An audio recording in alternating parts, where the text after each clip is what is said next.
जवान बेटा पी गया आंसुओं को वह पिता। लेकिन जब उसी पिता को मैंने बेटी को विदा करते देखा, ऐसे भिलकियों से रोते हुए देखा, कोई आंसू रोके कैसे जब बेटी डोली में बैठे? कोई भला कैसे आंसू रोक सकता है जब बेटी डोली में बैठने के लिए हो? मेरे माई बाप और बेटी का जो संबंध होता है ना, वो बड़ा विशुद्ध होता है।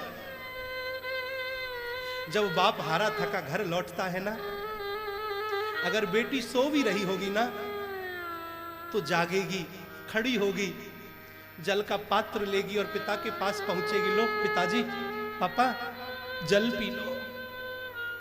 बहुत कम ही ऐसा देखने के लिए मिलता है कि कोई पुत्र अपने पिता के लिए जल का पात्र लेकर के पहुंचे।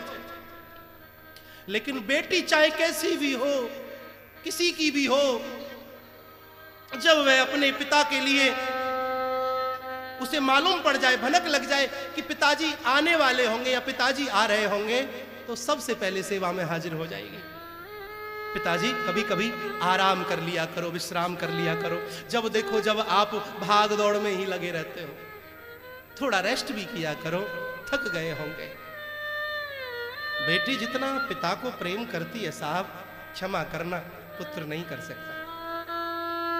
मायके में रह करके भी, ससुराल में भी रह करके भी अपने मायके की चिंता पुत्री को होती है। मेरे माई बाप, बेटी जैसा संबंध भला हो क्या सकता है?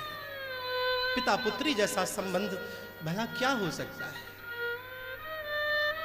आज महाराज जनक ने अपनी भीगी पलकों से अपनी बेटी का कन्यादान किया है। पीछे बैठी हुई सखियां रो रही हैं, बूढ़ी बूढ़ी माताओं ने डांट दिया, अरे तुम्हें शर्म नहीं आती? ऐसे समय पर रोती हो क्या? तुम्हें नहीं जाना? तुम्हें भी तो पराए घर जाना है। क्या बेटियां, उनका कोई घर नहीं होता? माता पिता तो कहते हैं कि ये पराया धन है।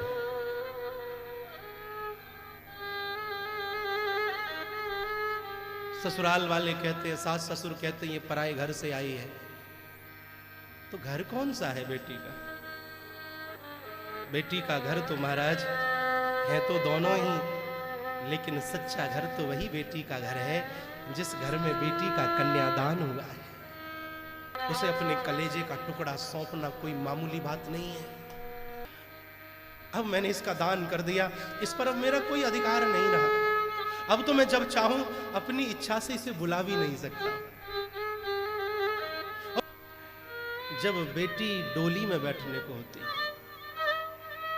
कितना भी निष्ठुर हृदय हो, मैंने खुद देखा है, ऐसे ऐसे पिता को देखा मैंने जो अपनी बेटे की मृत्यु पर उसकी आंखों में आंसू नहीं थे। एक अपरिचित